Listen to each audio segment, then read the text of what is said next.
បាទសួស្តីអ្នកទាំងអស់គ្នាថ្ងៃនេះយើងមករៀនពីការ download Internet Manager ឬក៏ IDM ទាំងអស់គ្នាឥឡូវយើងចូលទៅកាន់ជ្រោមមក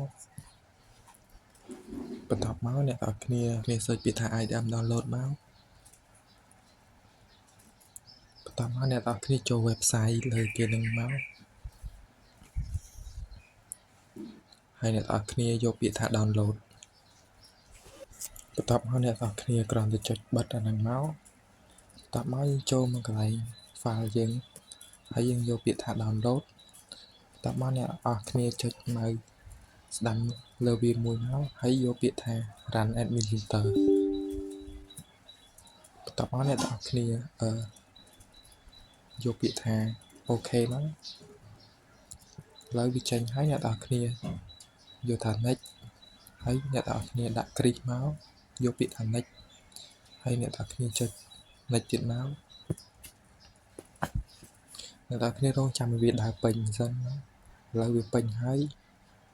អ្នកទាំងអស់គ្នាគ្រាន់យកពាក្យថា finish ហ្នឹងមកហើយយើងដកអានឹងចេញវិញបន្ទាប់មកអ្នកទាំងអស់គ្នាបើកជ្រោមទៀតហើយអ្នកទាំងអស់គ្នា search ពាក្យថា IBM អ្នកទាំងអស់គ្នាត្រូវចឹងមកហើយអ្នកទាំងអស់គ្នាយកកន្លែង website លើគេហ្នឹងមក GitHub លើគេហ្នឹងមកបន្ទាប់មកអ្នកទាំងអស់គ្នាគ្រាន់តែ scroll វាចុះមកក្រោមហើយយកពាក្យថាយើងចុចកន្លែងអ្នកទាំងអស់គ្នាចុចពាក្យថា here ហ្នឹងមក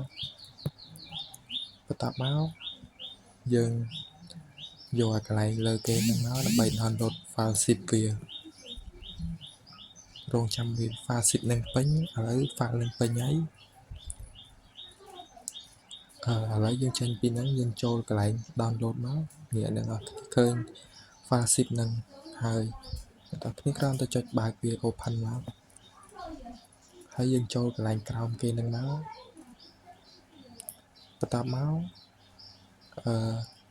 យើងចូលទៅកន្លែងនេះអាកន្លែងមុខគេហ្នឹងហើយយើងចុចថា reset ហ្នឹងមករងចាំឲ្យវាដើរហើយសិនមកវាបាន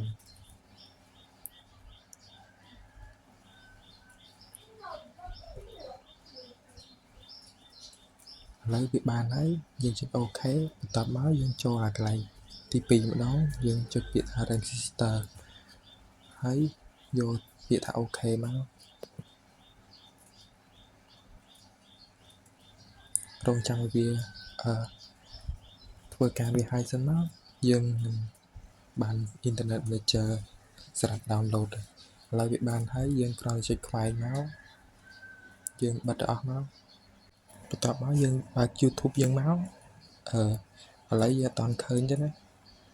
អត់ទាន់ឃើញពាក្យថា download Internet Manager យើងចូលកន្លែង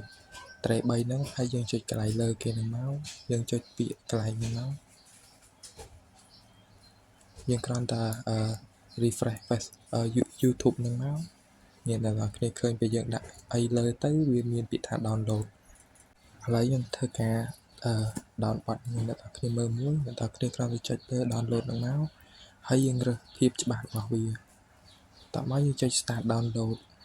អានេះជាការណែនាំរបស់ Internet Manager យើងបិទវាមកឥឡូវយើងរងចាំមើលវាឥឡូវវា download បានសម្រាប់ហើយកន្លែងនេះយើងចុច OK មកអរគុណអ្នកនរគ្នាសម្រាប់ការទស្សនាវីដេអូរបស់យើងខ្ញុំ